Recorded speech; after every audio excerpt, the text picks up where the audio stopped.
بسم اللہ الرحمن الرحیم۔ اللہ کے نام سے شروع جو نہایت مہربان رحم والا۔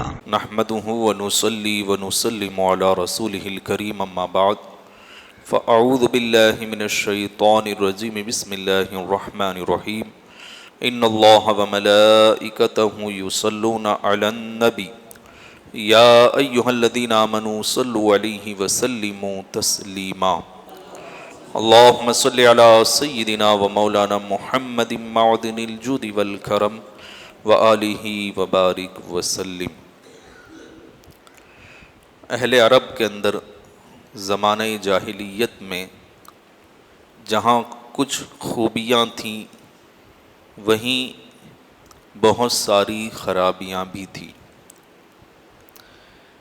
ان خرابیوں میں سے سب سے بڑی خرابی جو ہے وہ بت پرستی تھی، شرک و بدعت کے کام تھے۔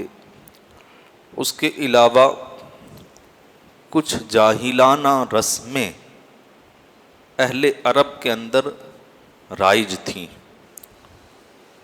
وہ جاہلانہ رسمیں کیا تھیں آپ خود سنیں، آپ کو اندازہ ہوگا کہ وہ زمانہ جاہلیت کہا جاتا ہے تو وہ بالکل حقیقت ہے کہ وہ جہالت کا زمانہ تھا۔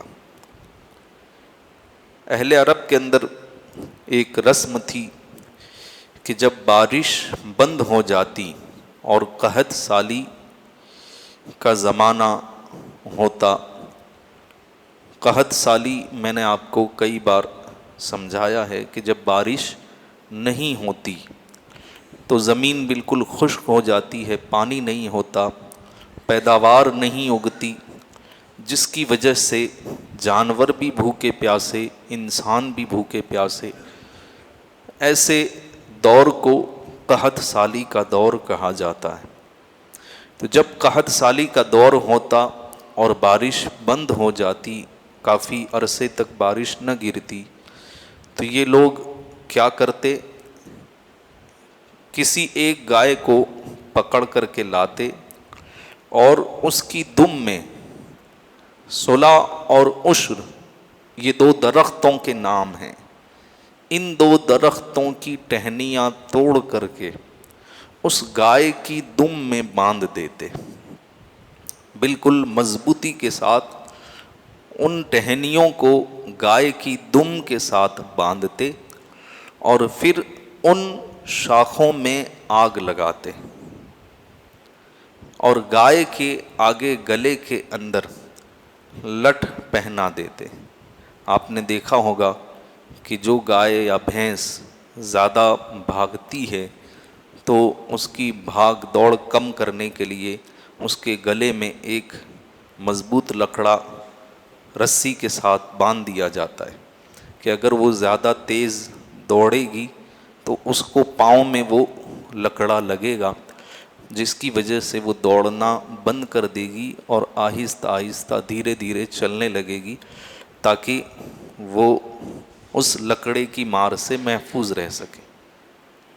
تو کرتے یہ کہ آگے کی طرف وہ لٹ ہوتا، مضبوط لکڑا ہوتا، وہ اس کو باندھا ہوتا، جس کی وجہ سے اس کو چلنے میں دشواری ہوتی، اور پیچھے کی طرف دم میں شاخوں کو باندھ کر کے ان میں آگ لگائی جاتی، جس کی وجہ سے گائے تیز بھاگتی۔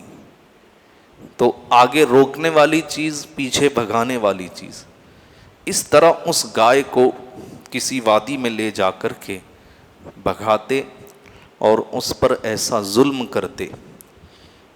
ان کی ایسی سوچ تھی، ان کا ایسا نظریہ تھا، مانیتا ان کی ایسی تھی کہ ہم ایسا کریں گے تو بادل امنڈ کر کے آئیں گے، بارش ہوگی، بجلیاں چمکے گی، یہ ان کی اس پر مانیتا تھی۔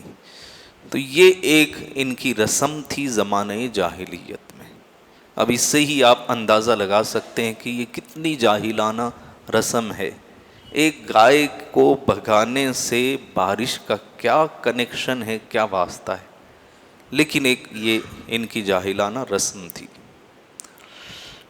ایک اور رواج ان کے یہاں یہ تھا کہ جب یہ لوگ اونٹ کو پالتے تھے، اونٹوں کے ریوڑ ان کے یہاں ہوتے تھے، تو جب کسی ایک اونٹ میں خارش کی بیماری لگتی، خارش کھجلی، تو کھجلی کی بیماری جب کسی اونٹ میں لگتی، آپ نے دیکھا ہوگا کہ بارش کے موسم میں کتوں میں خارش کی بیماری لگتی ہے، جس کی وجہ سے اس کے سارے بال جھڑ جاتے ہیں اور پورے بدن پر وہ کھجال کر کے زخم کر دیتا ہے۔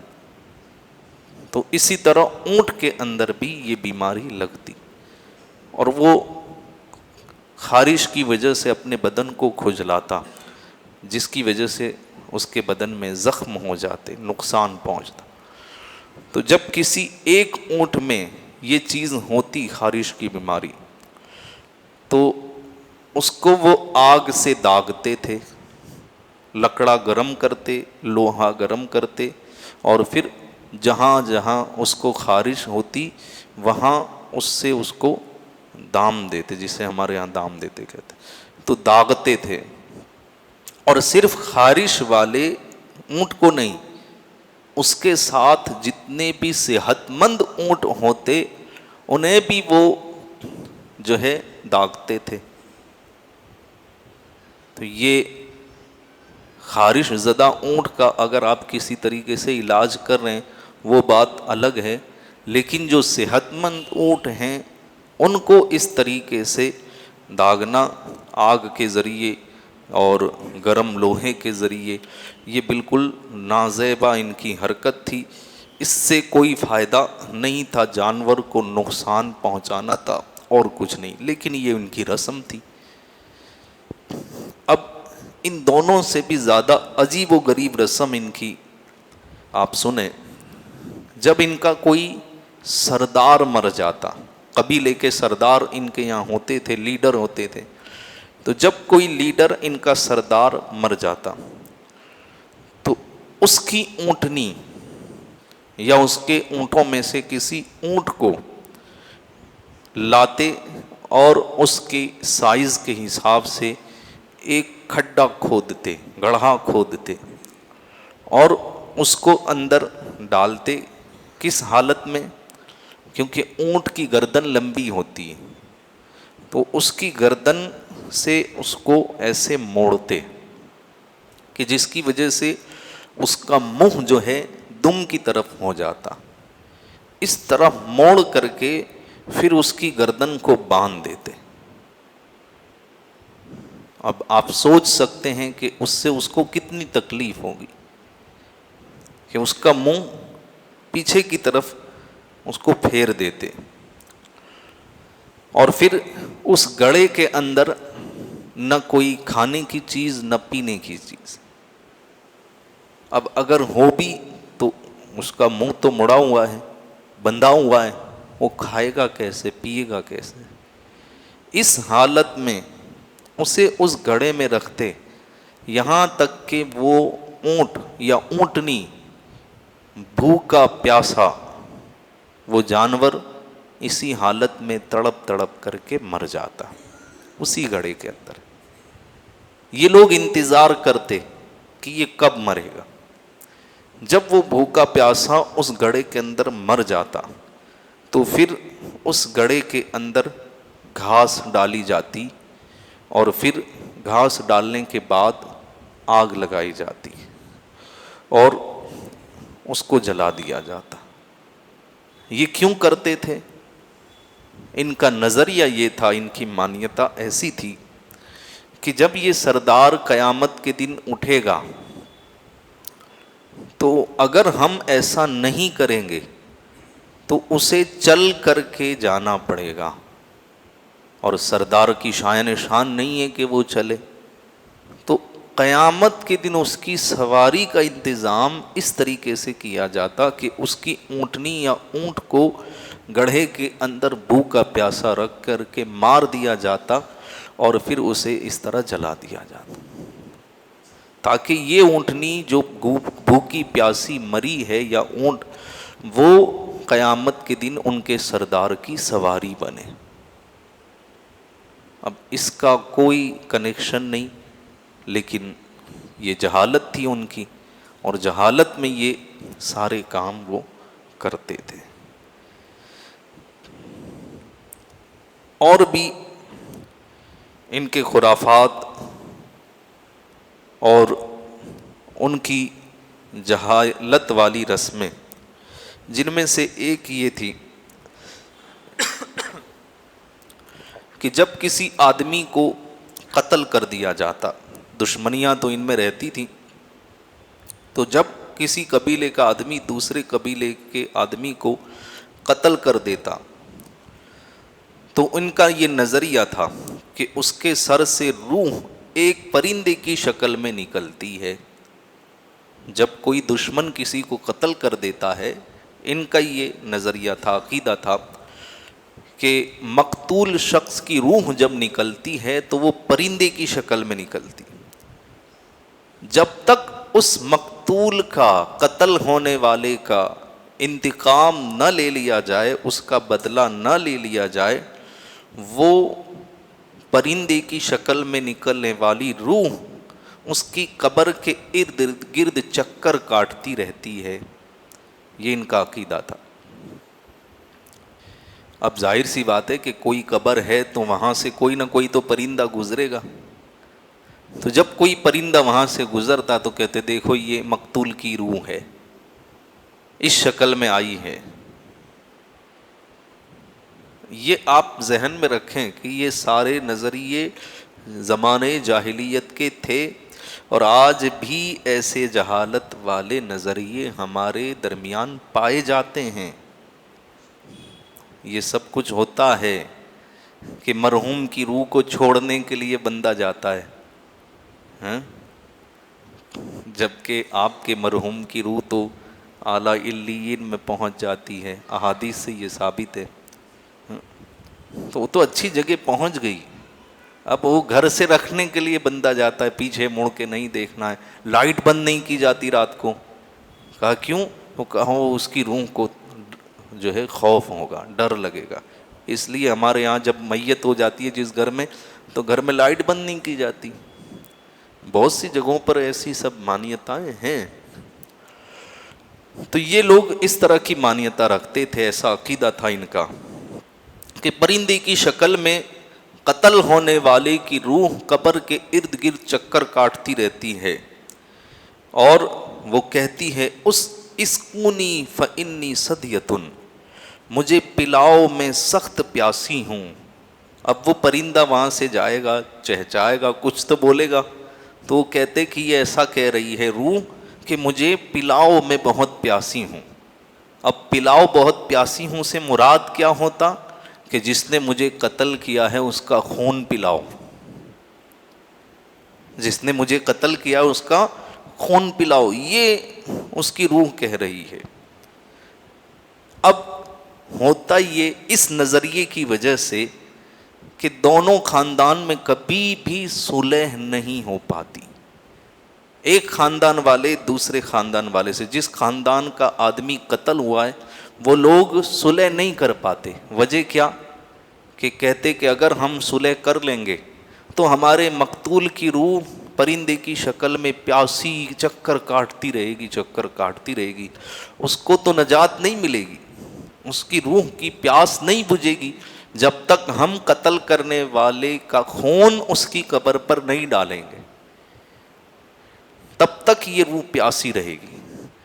تو اپنے رشتہ دار مقتول کی پیاس، اس کی روح کی پیاس بجھانے کے لیے یہ لوگ انتقام میں سامنے والے کو قتل کرتے، اور اس کے لیے جو بھی بنتا وہ کرتے۔ اگر اس کے ساتھ میں دوسرا آدمی ہوتا تو اسے بھی قتل کر دے۔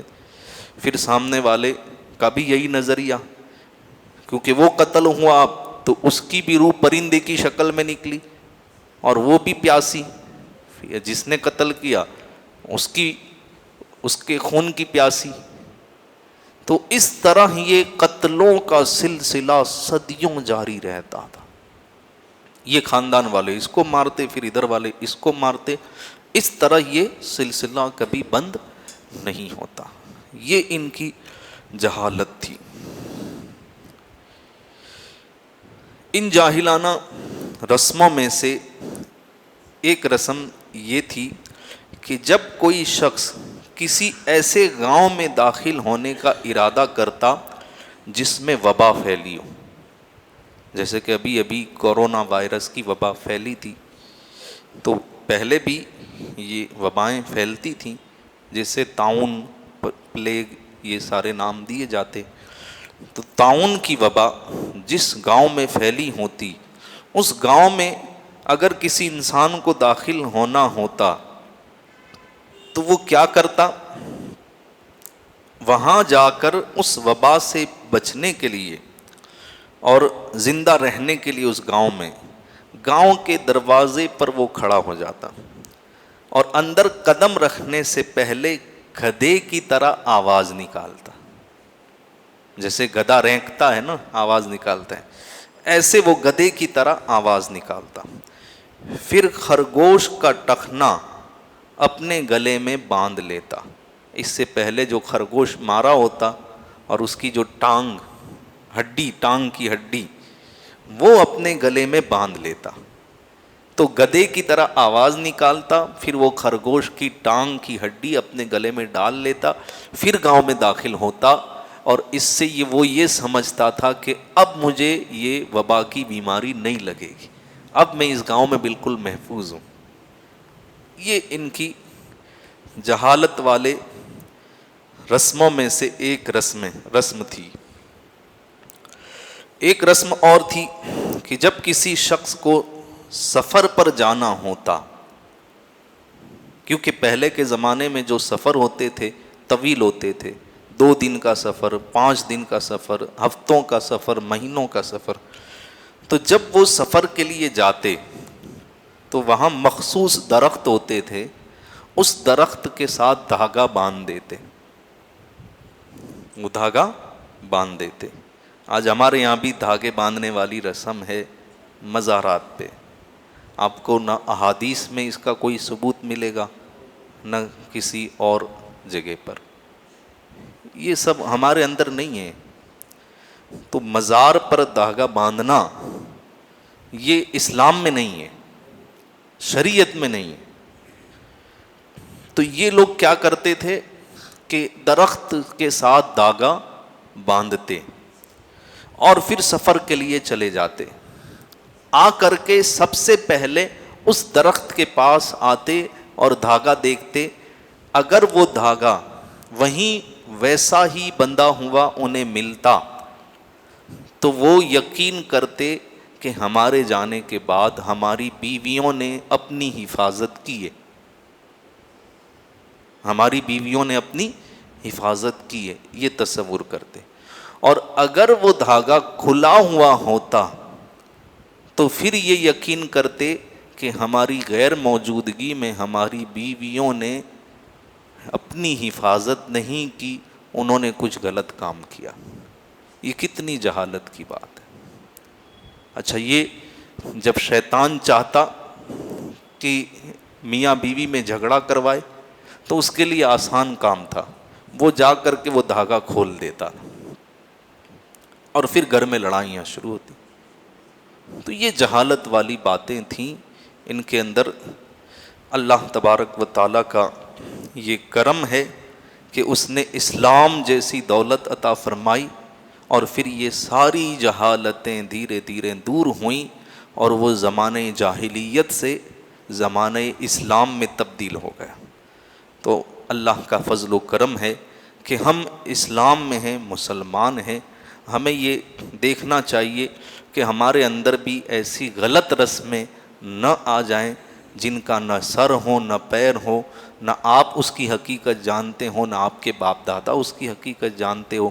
شادیوں میں بہت ساری ہمارے یہاں رسمیں ایسی ہوتی ہیں. میں کل آپ کو بتاؤں گا کہ کس طرح ہمارے یہاں شادیوں میں رسمیں بڑھتی گئیں. انشاءاللہ آئندہ کل اس کو بیان کیا جائے گا. اللہ تبارک و تعالی ہم سب کو دین اسلام پر عمل کرنے کی توفیق عطا فرمائے اور ہمارے معاشرے کے اندر جتنی بھی غلط رسمیں ہیں اللہ تعالی انہیں دور فرمائے اور ہم سب کو بچنے کی توفیق عطا فرمائے. السلام علیکم ورحمۃ اللہ وبرکاتہ.